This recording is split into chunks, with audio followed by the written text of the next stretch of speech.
CM ভিজিলেন্সৰ জালত পৰিছে মুখ্যমন্ত্ৰীৰ স্বাক্ষৰ জালিয়াতিৰে ধন আত্মসাতৰ চেষ্টা কৰা এটা প্ৰবঞ্চক। আমি এই মুহূৰ্তত ব্ৰেকিং নিউজ জনাব বিচাৰিছো দৰ্শকসকলৰ জ্ঞাতাৰ্থে মুখ্যমন্ত্ৰীৰ সাহায্য বুজিৰ ধন আত্মসাতৰ চেষ্টা কৰি কলকাতাত গ্ৰেপ্তাৰ হৈছে এগৰাকী বিহাৰৰ লোক। কাইলৈ অসমলৈ অনা হ'ব গ্ৰেপ্তাৰ কৰা লোকজনক। আমি লোকজনৰ বিষয়ে বিতংকৈ জনোৱাৰ চেষ্টা কৰিছো। এই মুহূৰ্তত মুখ্যমন্ত্ৰীৰ চহী জালিয়াতি কৰি CM ভিজিলেন্সৰ জালত পৰিছে বিহাৰৰ এজন লোক। এই মুহূৰ্তত আমি ফোন লাইনত সংযোজিত হোৱাৰ যত্ন কৰিম মিতালী কোঁৱৰৰ সৈতে। মিতালী কোঁৱৰ, মই আপোনাৰ সৈতে এই মুহূৰ্তত যোগাযোগ কৰাৰ যত্ন কৰিছোঁ।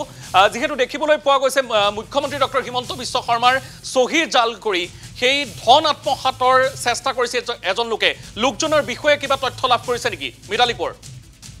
হয় সমীৰ, এইখিনি মুহূৰ্তত আটাইতকৈ গুৰুত্বপূৰ্ণ খবৰটো হৈছে যে অসমৰ মুখ্যমন্ত্ৰী ডক্টৰ হিমন্ত বিশ্ব শৰ্মাৰ চহী জালিয়াতি কৰি মুখ্যমন্ত্ৰী ৰিলিফ ফাণ্ডৰ যি বৃহৎ পৰিমাণৰ ধন, সেই ধন আত্মসাত কৰাৰ যত্ন কৰিছিল বিহাৰৰ এজন লোকে, আৰু সেই লোকজনৰ সৈতে ক্লু লাভ কৰিছে অসমৰ বহু লোকৰ।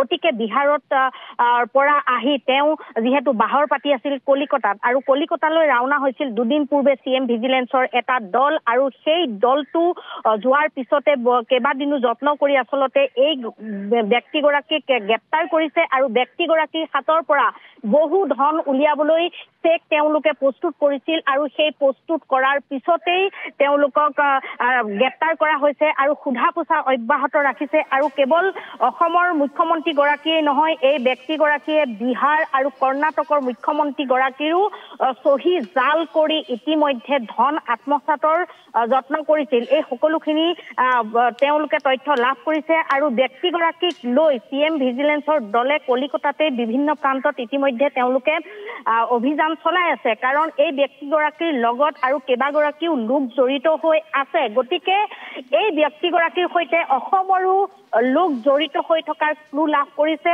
আৰু CM ভিজিলেন্সে এইগৰাকী ব্যক্তিক কাইলৈ লৈ আনিব।